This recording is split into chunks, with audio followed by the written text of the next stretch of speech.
Well, we now turn our attention to Macomb County. That's where a giant dig will pick up again today in the search for missing girls dating back to the 1970s and 80s. Now, this dig is happening near 23 Mile and North Avenue, just north of the Clinton River. As you can see on the map, that's where we find 7 Action News reporter Matthew Smith. And Matthew, why are police zeroing in on this particular location?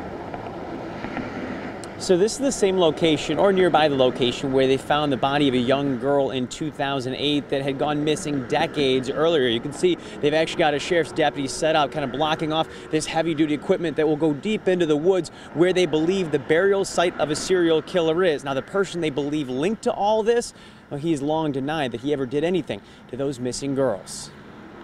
At least 7 to 8 times, you know, from detectives that took over the case to the dig last year, supposed sightings. For decades now, friends of Kelly Brownlee, who vanished in 1982, have held out hope somehow, some way, her body would be found.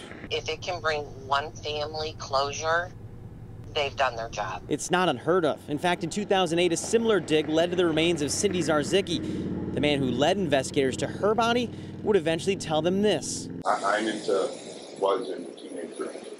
But what Arthur Ream would deny is that he was linked to all the missing girls cases. 6 cases investigators have tied him to, but only one, Zarzicki, legally pinned to him. This time it's the FBI, the sheriff, and a number of local police departments digging. From Chopper 7, you can see both heavy-duty equipment and people working by hand. From the ground, this field separates neighbors from a view of the horrific realization of what investigators believe remains in the earth below. I've lived in Michigan my whole life. I remember when these girls went missing. If there's something back there, I hope they find it, and I hope they find all of them. Of course, Matthew, there have been past digs that we have reported on. What's different this time?